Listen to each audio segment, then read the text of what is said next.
Hey guys, welcome back to my channel. Today I'm going to be setting up my paycheck to paycheck budget for August 23rd through September 5th. Alright, so this is my extremely bill heavy pay period. So I had money carried over from my last paycheck to paycheck budget, and hopefully that will be enough of a cushion for this pay period. So I'm going to look at, so this is my paycheck to paycheck budget review, which you can't really see. There we go. Alright, so I have $560.66 that I am carrying over to this pay period. So 560.66. So that will be used towards the bills in this pay period, obviously along with our actual paychecks. So 823 is when we get paid. Oops, 23. For my husband, we budget $1,700. And I'm going to budget $300 for mine just because I like $2,000 as a nice little number. However, with that $2,000, I have to add in that $560.66. I'm going to zoom a little bit more. Okay.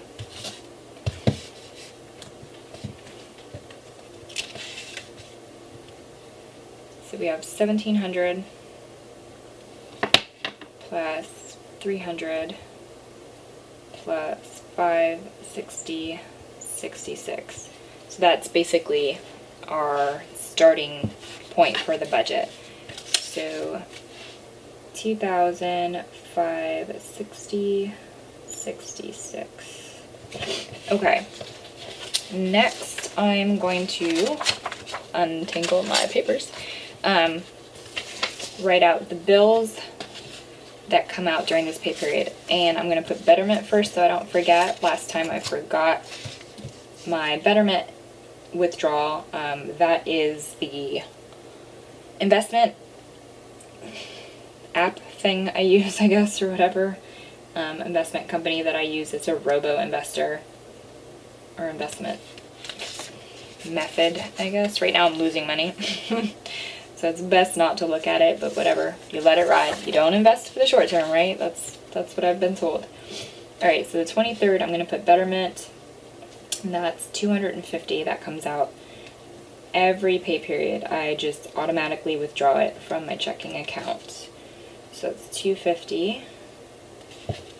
Then I have, and I'm going off of my little bill pay schedule thing that I created. And if you want a copy of this, a PDF-y download, if you join the Facebook page and Facebook group, I don't remember which one it's on. It's on either the Facebook page or the Facebook group.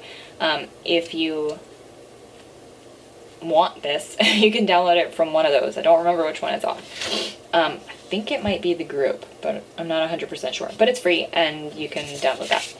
So internet is also the 23rd.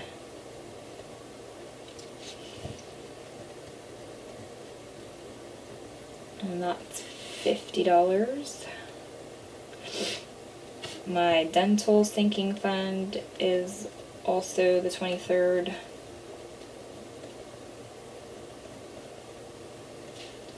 And that is $70. My mortgage is the 23rd.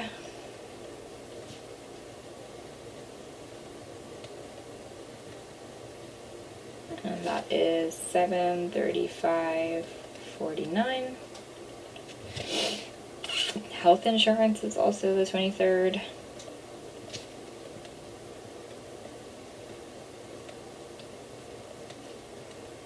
And that is $159.19.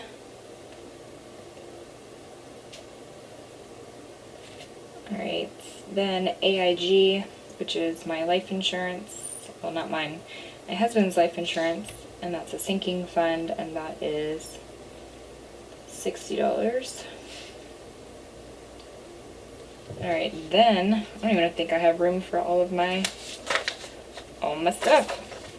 Alright, so then I have my pest, which is due the 1st.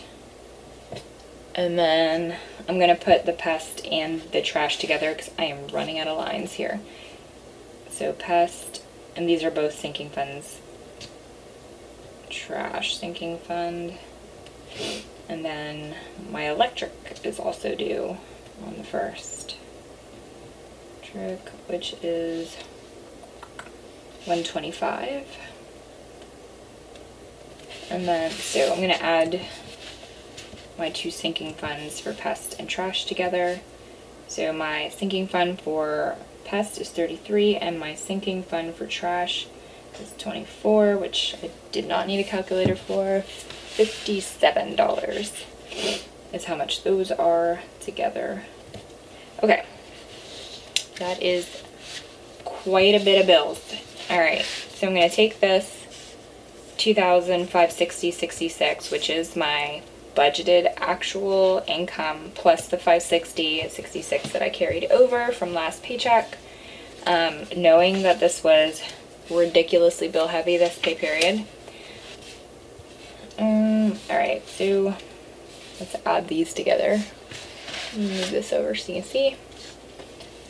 So $250 for Betterment, $50 for the internet, $70 for my dental, $735.49 for my mortgage, $159.19 for my health insurance, $60 for life insurance, $57 for my trash and pest control, and $125 for electric. So I'm running out of room here, so I'm just going to write really tiny over here. So that's $1,506.68 that my fixed expenses are. So I'm going to subtract that from the, I guess, income I have. Income plus carryover for this pay period budget is, can you see the calculator? Okay. Minus the $2,560.66. Alright, so that leaves me with $1,053.98.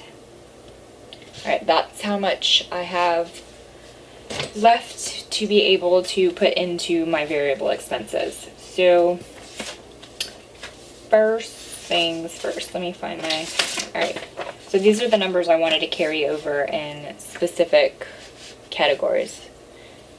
So I'm going to start with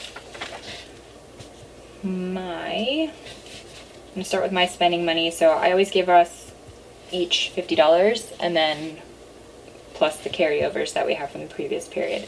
So my carryover amount was $38.51 plus the 50.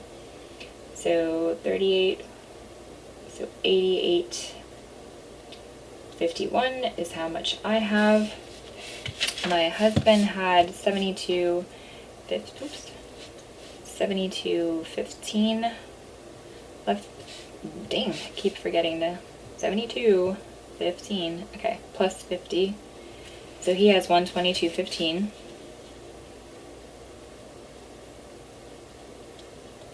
Alright, entertainment, I wasn't going to carry over anything, so I'm just going to give us $10 there.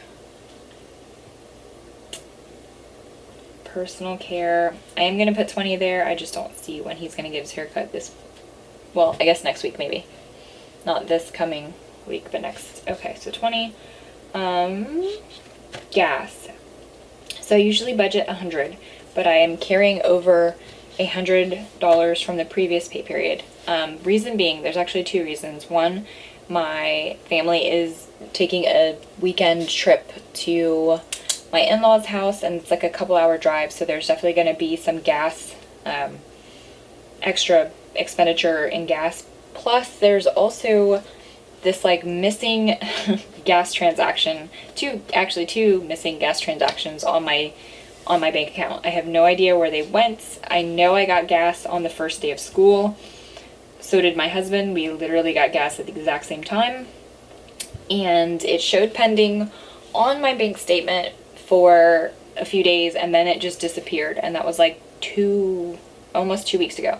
So I have no idea if that just disappeared. I just don't owe on that gas apparently, or if it's gonna come back around and bite us in the butt.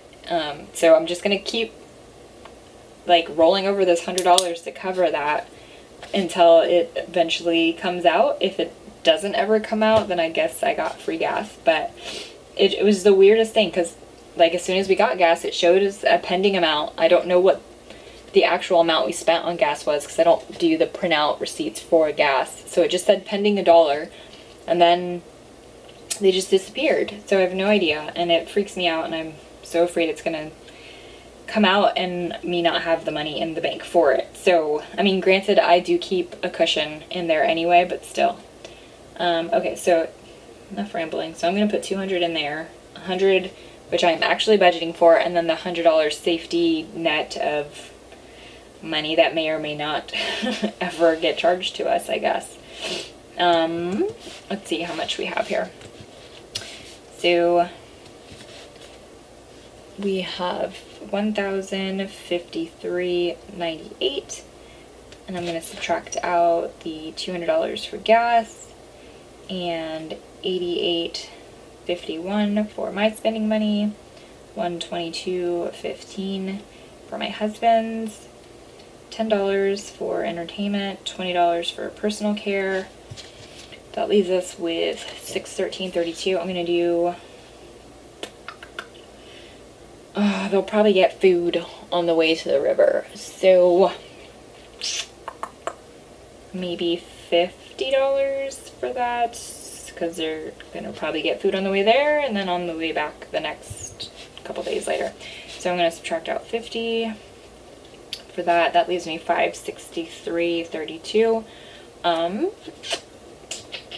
Groceries, I'm just gonna do the standard $380 that I typically do when it's a normal grocery type of week. So that's $380. So minus $380. So that leaves me $183.32 for miscellaneous. So $183.32. Alright, I know some people don't do a miscellaneous category when they do an every dollar budget. I do, because it's my cushion, and in my opinion, the zero base budget, every dollar budget, whatever you want to call it, is giving every penny a job, and that job is to make me feel safe. That makes me, if there's something that comes up that's not in one of these specific categories, I can pull it out of there if it doesn't need to come out of a sinking fund. So that's its job to me. That $1,000 that I keep in my checking account, that's the job of that $1,000. I like having a cushion there. It makes me feel safe. It makes me feel comfortable. I will not ever have a legitimate zero balance in my bank account. There's just no way. There's random things that come out of your checking account that you don't remember. Like, for instance, I have Carbonite. I have no idea when that comes out, but I know it will come out eventually, and it'll be like $50, $60 maybe, I don't know. So things like that. When I have recurring bills that I don't remember since they're once a year, so that's what I have. I personally choose to have a $1,000 cushion in my bank account at all times. You do you. If you are like a hardcore zero-based budget person and you literally empty out your paycheck or your checking account, go for it. But that just makes me uncomfortable, so I choose not to. And I love the Dave Ramsey method, but he even says it's just giving every dollar a job, and that's the job to me of that $1,000, that $183.32 that I have in there for miscellaneous. So if that makes you more comfortable to have a little bit of a cushion, go for it, do it. I know some people don't do that, and purists, I guess, but I do it. It works for me. It works for, I'm sure, countless other people. So yeah, that's it. That was my little PSA on my miscellaneous and my $1,000 in my bank account. And that's that $1,000 isn't my emergency fund. That's separate from that. Those are in savings accounts that I can access somewhat easily. It takes like, I don't know, a week or so to get that money if I need it. But that's in a separate account that I can't just like, swipe my debit card for. Those are two different things for me. But yeah, so if you have any questions or comments, feel free to leave them down below, and I will see you next time. Bye.